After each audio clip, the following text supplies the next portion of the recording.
ప్రేమామయుడైన యేసుక్రీస్తు నామములో మీ అందరికీ శుభాలు వందనాలు తెలియజేస్తున్నాను. ప్రియులారా, ఈరోజు దేవుని వాగ్దానము సంఖ్యాకాండము 21వ అధ్యాయము 7వ వచనము. కాబట్టి ప్రజలు మోషే యొద్దకు వచ్చి, మేము యెహోవాకును నీకును విరోధముగా మాటలాడి పాపము చేసితిమి.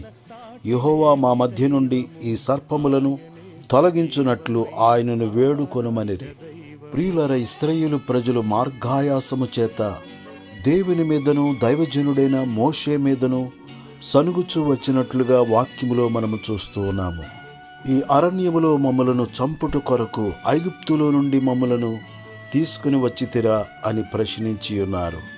ఇక్కడ ఆహారము లేదు, ఇక్కడ నీళ్లు లేవు, చవిచారములు లేని ఈ అన్నము మాకు అసహ్యమైనదనిరి.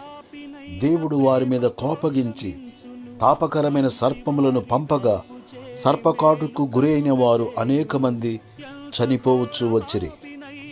అప్పుడు ఇశ్రాయేలు ప్రజలు దైవజనుడైన మోషే దగ్గరకు వచ్చి తమ పాపములను ఒప్పుకొని, మా కొరకు ప్రార్థన చేయము, ఈ సర్పములు తొలగిపోవునట్లు ఆయనను వేడుకొనుము అని దైవజనుని ప్రార్థన కోరియున్నారు.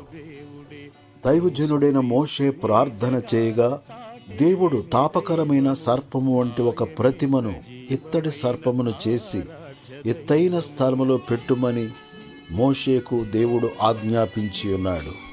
ఆ ఇత్తడి సర్పమును నిదానించి చూచిన వారు బ్రతికినట్లుగా వాక్యములో మనము చూస్తున్నాము. అలాగే విశ్వసించు ప్రతివాడును నశింపక నిత్య జీవము పొందునట్లు మనుష్య కుమారుడు ఎత్తబడవలెను.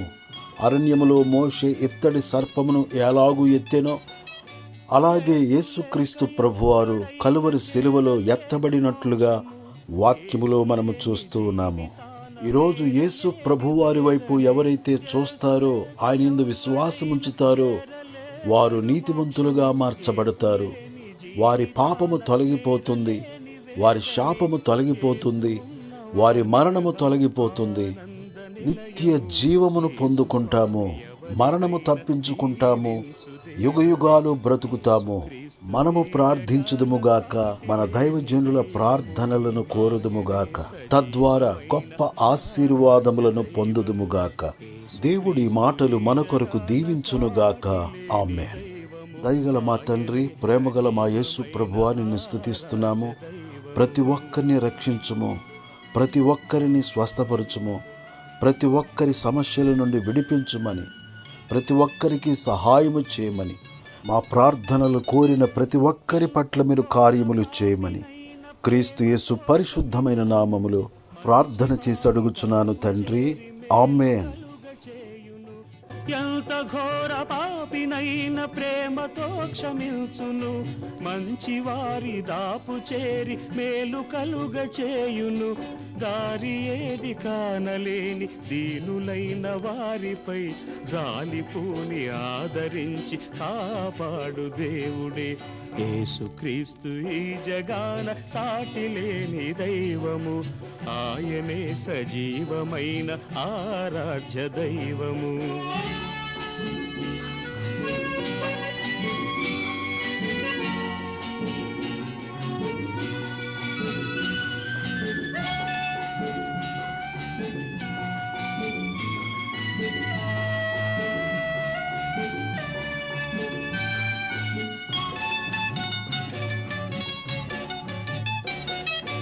యేసు లేక ఎవ్వడైన చేరలేడు మోక్షము, యేసు లేని జీవితాన మేరలేని వేదనే. యేసు లేక ఎవ్వడైన చేరలేడు మోక్షము, యేసు లేని జీవితాన మేరలేని వేదనే. యేసు ఉన్నవాని గృహము ఆనంద నిలయము, యేసు స్వామి ఎవరినైనా దీవించు దేవుడే. యేసుక్రీస్తు ఈ జగాన సాటి లేని దైవము, ఆయనే సజీవమైన ఆరాధ్య దైవము. యేసుక్రీస్తు ఈ జగాన సాటి లేని దైవము, ఆయనే సజీవమైన ఆరాధ్య దైవము.